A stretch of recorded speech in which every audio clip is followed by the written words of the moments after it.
ओम शांति।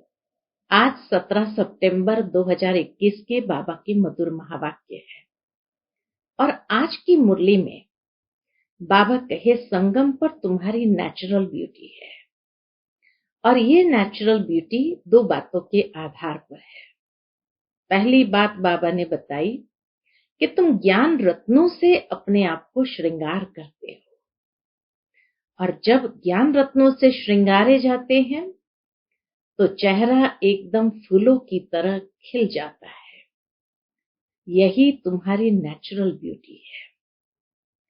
दूसरा बाबा कहे कि तुम्हारी भगवान से प्रीत हुई है और जितना उस प्रीत में समाये रहते हैं तो भी खुशी से चेहरा खिल जाता है। तो बाबा कहे ये खुशी ही संगम के नेचुरल ब्यूटी है। जहां चारों ओर लोग एकदम तनाव में हैं, उनके जीवन से खुशी गायब है, वहां हमारे जीवन में सदा खुशी के फूल खिलते हैं। तो सुनते हैं बाबा के मधुर महावाक्य। ओम शांति।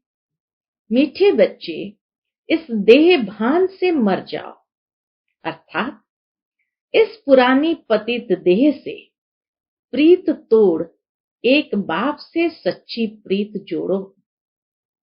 प्रश्न है आज की मुरली से, संगम पर तुम बच्चों की नेचुरल ब्यूटी कौन सी है?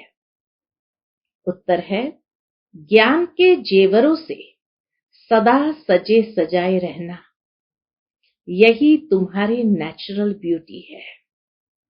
जो ज्ञान के जेवरों से सजे हुए रहते हैं उनका चेहरा खुशी में फूल की तरह खिला रहता है। अगर खुशी नहीं रहती तो जरूर कोई देह अभिमान की आदत है, जिससे ही सब विकार उत्पन्न होते हैं। आज की मुरली से पहले गीत बजा है, महफिल में जल उठी शमा परवानों के लिए। और उसी गीत पर बाबा ने बहुत सुंदर बातें समझाई है। ओम शांति। इस गीत का अर्थ कितना विचित्र है। प्रीत बनी है किसके लिए? तो कहा मरने के लिए। किससे बनी है? भगवान से, क्योंकि इस दुनिया से मरकर उनके पास जाना है। ऐसी कब किसके साथ प्रीत हुई है क्या? प्रीत हो और मर जाना पड़े। जो यह ख्याल में आए कि मर जाएंगे, फिर कोई प्रीत रखेंगे? गीत का अर्थ कितना वंडरफुल है। क्षमा से परवाने प्रीत रख, फेरी पहन जल मरते हैं। तुमको भी बाप के पास आते आते ये शरीर छोड़ना है, अर्थात बाप को याद करते करते शरीर छोड़ना है। यह तो जैसे बड़ा दुश्मन हो गया। यह शरीर बीच में बड़ा विघ्न बन गया, तो बड़ा दुश्मन हो गया। जिसके साथ हम प्रीत रखे और मर जाए, इसलिए मनुष्य डरते हैं। भगवान से प्रीत करना नहीं चाहते क्योंकि डरते हैं। दान पुण्य तीर्थ यात्रा आदि करते हैं भगवान के पास जाने के लिए। शरीर छोड़ते हैं तो मनुष्य कहते हैं भगवान को याद करो। भगवान कितना नामी ग्रामी है। वह आते हैं तो सारी पुरानी दुनिया को खत्म कर देते हैं। तुम बच्चे जानते हो हम इस यूनिवर्सिटी में आते ही है, इसलिए हम इस यूनिवर्सिटी में आते ही है पुरानी दुनिया से नई दुनिया में जाने के लिए। पुरानी दुनिया को पतित दुनिया हेल कहा जाता है। बाप नई दुनिया में जाने का रास्ता बताते हैं। क्या रास्ता? सिर्फ मुझे याद करो, मैं हूं हेवनली गॉड फादर। उस फादर से तुमको धन, मिल्कियत, मकान आदि मिलेगा। बच्चियों को वर्षा मिलना नहीं है। दुनिया में तो बच्चियों को वर्षा मिलना नहीं है। उनको दूसरे घर भेज देते हैं, गोया वह वारिस नहीं ठहरी। यह तो बाप है सब आत्माओं का बाप, इनके पास सबको आना है अर्थात मरना है। बाबा के पास आना माना मरना। कोई समय जरूर बाप आते हैं, सबको घर ले जाते हैं, क्योंकि नई दुनिया में बहुत थोड़े मनुष्य होते हैं। पुरानी दुनिया में तो बहुत है, नई दुनिया में मनुष्य भी थोड़े और सुख भी बहुत होता है। पुरानी दुनिया में बहुत मनुष्य है तो दुख भी बहुत है, इसलिए पुकारते रहते हैं। बापू गांधी, जिसको भारत का पिता समझते थे, वह भी कहते थे, हे पतित पावन आओ। सिर्फ उनको जानते नहीं थे, समझते भी है। पतित पावन परम पिता परमात्मा है, वही वर्ल्ड का लिबरेटर है। राम सीता को तो सारी दुनिया नहीं मानेगी ना, तो इसीलिए पतित पावन अक्षर सीता के राम के साथ नहीं जाता है, क्योंकि सारी दुनिया तो नहीं मानेगी ना उसको वर्ल्ड का लिबरेटर। ये भूल है। सारी दुनिया परमपिता परमात्मा को लिबरेटर गाइड मानती है। लिबरेट करते हैं दुखों से। अच्छा, दुख देने वाला कौन? बाप तो दुख दे न सके, क्योंकि वह पतित पावन है। पावन दुनिया सुखधाम में ले जाने वाला है। तुम हो उस रूहानी बाप के रूहानी बच्चे। जैसे बाप वैसे बच्चे। लौकिक बाप के हैं जिस्मानी बच्चे। अभी तुम बच्चों को समझना है। क्या समझना है? हम आत्मा है। परम पिता परमात्मा हमको वर्षा देने आए हैं। हम स्टूडेंट हैं, ये भूलना नहीं चाहिए। बच्चों की बुद्धि में रहता है शिव बाबा मधुबन में मुरली बजाते हैं। वह काठ की मुरली तो यहाँ नहीं है। कृष्ण का डांस करना, मुरली बजाना, वह भक्ति मार्ग है। बाबा कहे कृष्ण का डांस करना, मुरली बजाना, वह भक्ति मार्ग का है। यादगार चरित्र में दिखाया है। तुम कृष्ण के लिए मुरली नहीं कह सकते, मुरली शिव बाबा बजाते हैं। तुम्हारे पास अच्छे अच्छे गीत बनाने वाले आएंगे। जितने सालों पहले बाबा ने उन गीत बनाने वालों का आह्वान किया था, तो बाबा कहे तुम्हारे पास अच्छे अच्छे गीत बनाने वाले आएंगे। गीत अक्सर करके पुरुष ही बनाते हैं। तुमको कोई भक्ति मार्ग के गीत आदि नहीं गाने हैं। तुम्हें तो एक शिव बाबा को ही याद करना है। बाप कहते हैं मुझ अलफ को याद करो। शिव को कहते हैं बिंदी। व्यापारी लोग बिंदी लिखेंगे तो कहेंगे शिव, लगाओ शिव, यानी बिंदी लगाओ। एक बिंदी लिखे 10 हो जाएगा, फिर बिंदी लिखो तो 100। तुमको भी शिव बाबा को याद करना है। जितना शिव को याद करते हो तो आधा कल्प के लिए बहुत शाहूकार बन जाते हो। वहां गरीब होते ही नहीं, सब सुखी रहते हैं, दुख का नाम नहीं। बाप की याद से विकर्म विनाश हो जाएंगे, तुम बहुत धनवान बनेंगे। इसको कहा जाता है सच्चे बाप द्वारा सच्ची कमाई। यही साथ चलेगी, ये सच्ची कमाई ही साथ चलनी है। मनुष्य सभी खाली हाथ जाते हैं, तुमको भरतू हाथ जाना है। बाप को याद करना है और पवित्र बनना है। तो बाबा कहे खाता जमा होता जाएगा, और जितना जमा होता जाएगा उतना भरतू हाथ जाएंगे। बाप ने समझाया है प्यूरिटी होगी तो पीस प्रॉस्पेरिटी मिलेगी। तुम आत्मा पहले पवित्र थी, फिर अपवित्र बनती हो।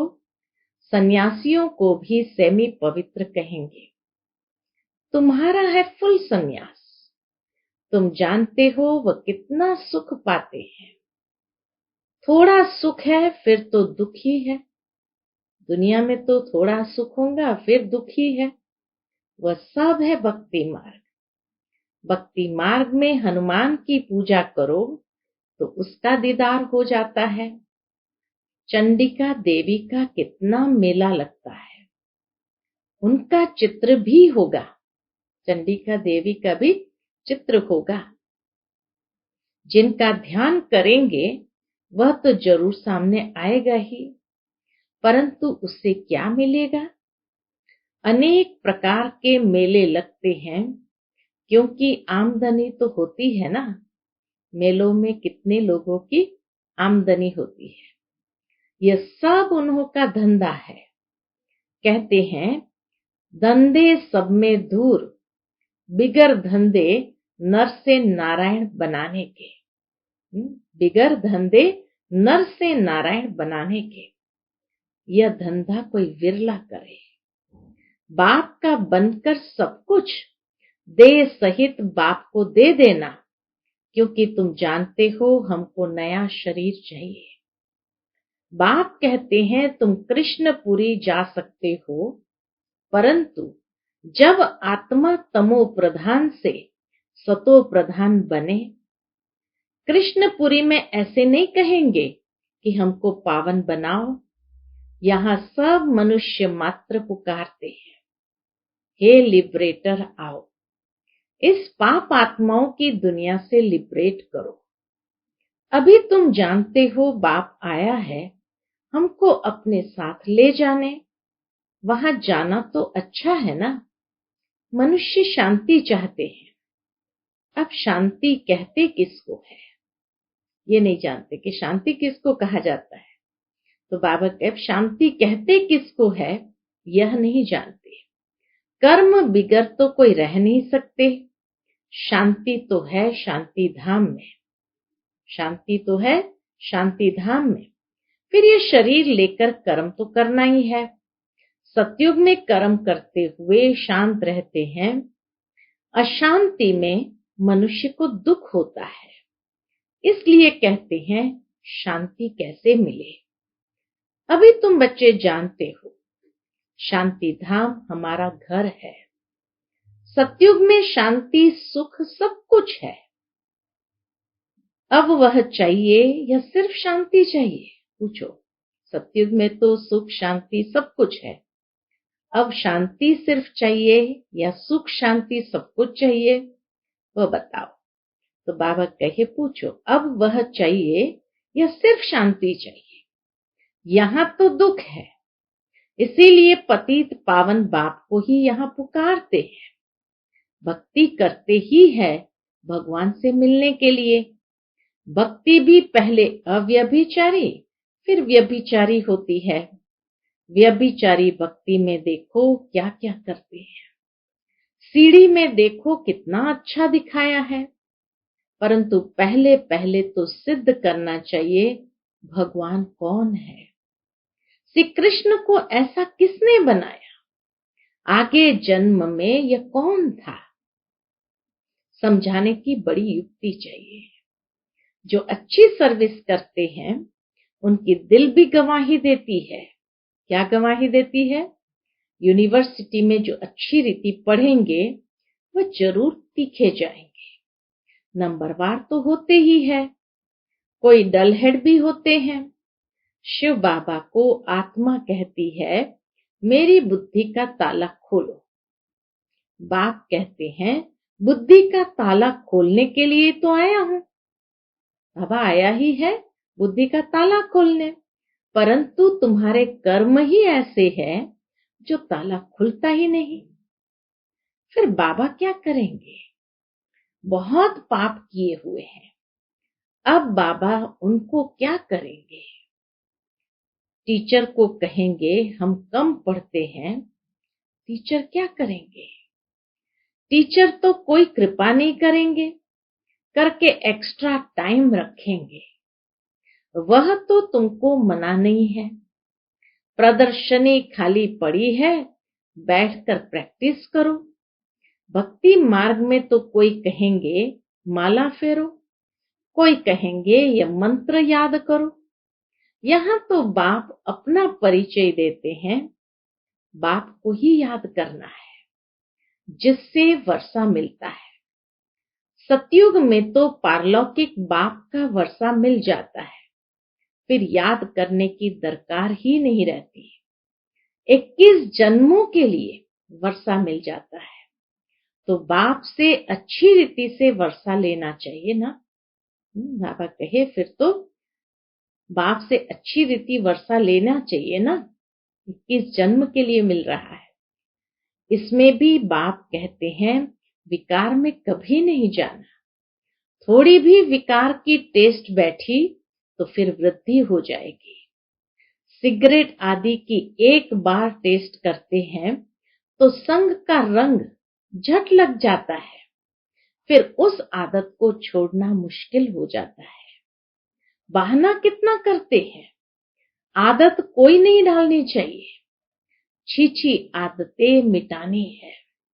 बाप कहते हैं जीते जी देह का भान छोड़ो, जीते जी देह का भान छोड़ो, मुझे याद करो। देवताओं को भोग हमेशा पवित्र ही लगाया जाता है, तो तुम भी पवित्र खाओ। भोजन भी स्वीकार करो तो सात्विक पवित्र। अभी तुम बच्चों को फूल मुआफिक हर्षित रहना चाहिए, चेहरा हमेशा खुशी से खिला रहना चाहिए। कन्या को पति मिलता है तो मुखड़ा खिल जाता है ना। अच्छे जेवर आदि कपड़े पहनती है तो चमक उठती है। अभी तुम तो ज्ञान के जेवर पहनते हो, वहां स्वर्ग में तो नेचुरल ब्यूटी रहती है। कृष्ण का नाम ही है सुंदर। राजा रानी प्रिंस प्रिंसेस सब सुंदर होते हैं, वहां प्रकृति भी सतो प्रधान हो जाती है। लक्ष्मी नारायण जैसी नेचुरल ब्यूटी यहाँ कोई बना न सके। उनको कोई इन आंखों से देख थोड़ी सकते हैं। हाँ, साक्षात्कार होता है, परंतु साक्षात्कार से हूबहू चित्र बना थोड़ी सकेंगे, वैसा चित्र बना नहीं सकते हैं। हाँ, कोई आर्टिस्ट को साक्षात्कार हो जाए और उसी समय बैठ बनाए, परंतु है मुश्किल। बाबा कहे एक्यूरेट वो नहीं बना सकते। तो तुम बच्चों को बहुत नशा रहना चाहिए। अभी बाबा हमको लेने आया है, बाबा से हमें स्वर्ग का वर्षा मिलता है। यह हमारे 84 जन्म पूरे हुए। ऐसे ऐसे ख्याल बुद्धि में होने से खुशी होगी। जितना बाबा कहे अच्छे अच्छे ख्यालात बुद्धि में चलते रहेंगे तो खुशी बनी रहेगी। विकार का जरा भी ख्याल नहीं आना चाहिए। बाप कहते हैं काम महाशत्रु है। द्रौपदी ने भी इसीलिए पुकारा है ना। बाप कहते हैं तुम एक मेरे से ही सुनो और यही श्रीमत औरों को सुनाओ। फादर शोज सन, सन शोज फादर। फादर कौन? शिव फादर। शिव और शालिग्राम का गायन है। शिव बाबा जो समझाते हैं इस पर फॉलो करो। फॉलो फादर, यह गायन उनका है। बाप कहते हैं मीठे बच्चे फॉलो कर पवित्र बनो। फॉलो करने से ही तुम स्वर्ग के मालिक बनेंगे। लौकिक बाप को फॉलो करने से 63 जन्म तुम सीढ़ी नीचे उतरते हो। अब पारलौकिक बाप को फॉलो कर ऊपर चढ़ना है, बाप के साथ जाना है। बाप कहते हैं एक एक रत्न, एक एक ये ज्ञान रत्न लाखों रुपए का है। अर्थात लाखों रुपए खर्च करने के बाद भी ऐसे ज्ञान के रत्न कहीं नहीं मिलेंगे। बाप रोज समझाते रहते हैं मीठे मीठे बच्चों, पहले पहले सबको दो बाप का परिचय देना है। लौकिक बाप वर्षा देते हैं पतित बनने का, पारलौकिक बाप वर्षा देते हैं पावन बनने का। कितना फर्क है। अब पारलौकिक बाप कहते हैं पावन बनो। विकार में जाने वाले को पतित कहा जाता है। तुम्हारी मिशन है, क्या मिशन है हमारी? पतितों को पावन बनाने का रास्ता बताने वाली। पारलौकिक बाप भी अभी कहते हैं पावन बनो, जबकि विनाश सामने खड़ा है। तो अब क्या करना चाहिए? जरूर पारलौकिक बाप की मत पर चलना चाहिए ना। प्रदर्शनी में यह भी प्रतिज्ञा लिखवानी चाहिए। प्रदर्शनी समझाते हैं तो बाबा कहे यह भी प्रतिज्ञा लिखवानी चाहिए। पारलौकिक बाप को फॉलो करेंगे, पतित बनना छोड़ेंगे? लिखो। बाप ही गारंटी लेते हैं, तुम भी गारंटी ले सकते हो। तुम पतित बनते ही क्यों हो जो फिर पुकारते हो हे पतित पावन आओ। सारी बात ही है प्योरिटी पर। तुम बच्चों को दिन प्रतिदिन खुशी रहनी चाहिए। हमको बाप स्वर्ग का वर्षा दे रहे हैं। जब जब ऐसी खुशी की बातें याद करेंगे तो बाबा कहे खुशी से चेहरा खिल उठेगा। तो ज्ञान रत्नों का जेवर पहनेंगे तो बाबा कहते खुशी रहेगी। फिर जब ये याद करेंगे बाबा को और ये याद रहेगा कि हम स्वर्ग में जा रहे हैं तो खुशी रहेगी। स्वर्ग का वर्षा हमें मिल रहा है। तो बाबा कहे विभिन्न खुशी की बातों को अंदर सिमरण करते रहो। अच्छा, मीठे मीठे सिकिलते बच्चों प्रति माता पिता बाप दादा का याद प्यार और गुड मॉर्निंग। रूहानी बाप की रूहानी बच्चों को नमस्ते। हम सब रूहानी बच्चों की रूहानी माता पिता बाप दादा को याद प्यार, गुड मॉर्निंग और नमस्ते नमस्ते। शुक्रिया बाबा, शुक्रिया। आज की मुरली से धारणा के लिए मुख्य सार है कोई भी गंदी छिछी आदत नहीं डालनी है। जीते जी देह का भान छोड़ना है। फूल मुआफिक हर्षित रहना है। दूसरी पॉइंट, पारलौकिक बाप को फॉलो कर पावन बनना है। उनकी श्रीमत पर चलने की प्रतिज्ञा करनी और करानी है। आज का बाबा का हम बच्चों के प्रति मधुर वरदान है, अपनी श्रेष्ठ वृत्ति द्वारा शुद्ध वायुमंडल बनाने वाले सदा शक्तिशाली आत्मा भव। अपनी श्रेष्ठ वृत्ति द्वारा शुद्ध वायुमंडल बनाने वाले सदा शक्तिशाली आत्मा भव।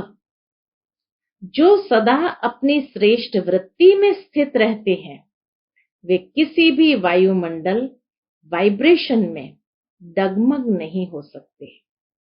वृत्ति से ही वायुमंडल बनता है। यदि आपकी वृत्ति श्रेष्ठ है तो वायुमंडल शुद्ध बन जाएगा। कई वर्णन करते हैं कि क्या करे, वायुमंडल ही ऐसा है। वायुमंडल के कारण मेरी वृत्ति चंचल हुई तो उस समय शक्तिशाली आत्मा के बजाय कमजोर आत्मा बन जाते हैं। लेकिन व्रत यानी प्रतिज्ञा की स्मृति से वृत्ति को श्रेष्ठ बना दो। व्रत की स्मृति से वृत्ति को श्रेष्ठ बना दो तो शक्तिशाली बन जाएंगे। आज का बाबा का सुंदर स्लोगन है, गुण मूर्त बनकर सर्व को गुण मूर्त बनाना ही महादानी बनना है। गुण मूर्त बनकर सर्व को गुण मूर्त बनाना ही महादानी बनना है। अच्छा, ओम शांति।